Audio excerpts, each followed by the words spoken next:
Hello दोस्तों, आइए आपको एक ऐसे संवेदनशील मुद्दे के बारे में बतलाने जा रहे हैं जो कि आज के तारीख में बहुत ही ज़ोर शोर से चर्चा में है। वह मामला क्या है? वह खजुराहो का जावेरी मंदिर, जिसमें भगवान विष्णु की खंडित मूर्ति है। यह खंडित मूर्ति लगभग 7 से 9 फीट ऊंची है, लेकिन इसका सर धड़ से अलग कर दिया गया है। इसका सर धड़ से अलग करने वाले का नाम औरंगजेब था, जिन्होंने अपने शासनकाल में इसको खंडित किया था। अब आइए आपको इसके बारे में और विस्तार से बतलाते हैं और यह मामला आज सुर्खियों में क्यों है। क्योंकि भारत के मुख्य न्यायाधीश बी.आर. गवई ने इस पर एक बहुत ही आपत्तिजनक और शर्मनाक टिप्पणी की है, जिसे सुनकर आपका भी खून खौलने लगेगा। आप भी कहेंगे कि ये कैसे कैसे जज हो गए हैं जो हिंदू आस्था पर चोट करते हैं और दूसरे के आस्था पर चोट करने से डरते हैं। मंदिर खजुराहो के पूर्वी समूह में स्थित है। यह भगवान विष्णु को समर्पित है। यहाँ पर भगवान विष्णु की 7 से 9 फीट ऊंची प्रतिमा है, जिसका निर्माण चंदेल के शासनकाल में कराया गया था। इसके 3 सर हैं, मनुष्य, सिंह और वाराह का। लेकिन इसको मुगल आक्रांताओं ने अपने शासनकाल में खंडित कर दिया था।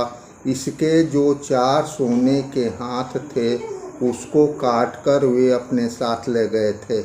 ऐसा माना जाता है कि चंदेलों ने इसका निर्माण कराया था और इसे कश्मीर के चंबा से लाया गया था।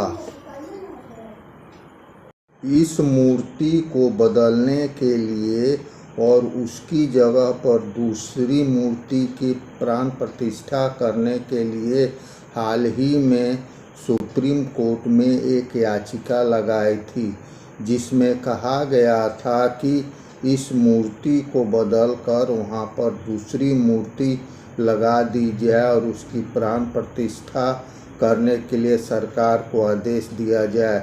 इस पर सीजीआई बी.आर. गवई ने कहा, यह पुरातत्व विभाग के अधीन है और इसका जो भी निर्णय लेंगे वे पुरातत्व विभाग ही लेंगे। लेकिन इस बीच उन्होंने एक ऐसी भावनात्मक और अभद्र टिप्पणी कर दी, जिससे सारे हिंदू समाज में खलबली मच गई और वे उनके विरोध पर उतर आए और गवई को माफ़ी मांगने के लिए भी कह दिया। उन्होंने क्या कहा, यह मामला आइए आपको बहुत अच्छी तरह से समझाते हैं। उनका यह कहना था, उन्होंने टिप्पणी करते हुए कहा कि यह मामला पुरातत्व विभाग के अधिकार में आता है।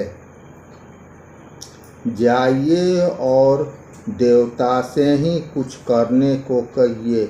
आप कहते हैं आप भगवान विष्णु के परम भक्त हैं, अब आप जाकर उन्हीं से प्रार्थना कीजिए। यह उन्होंने बहुत बड़ी टिप्पणी की। इसी पर पूरा विवाद हो गया है और इसे राष्ट्रपति के पास भी भेज दिया गया है, ताकि बी.आर. गवई ने जो हिंदुओं से यह बात कही है उसके लिए वे सारे जनता से माफ़ी मांगे। नवनीत जिंदल ने राष्ट्रपति को पत्र लिखा और कहा कि यह मामला बहुत गंभीर है, यह हिंदू भावनाओं के विरुद्ध है, अतः वे B.R. गवई से कहें कि वे राष्ट्र से माफ़ी मांगे और आइंदा इस प्रकार की टिप्पणी नहीं करें। क्या ऐसा माना जाए कि B.R. गवई ने अपनी मानसिकता दिखाई है?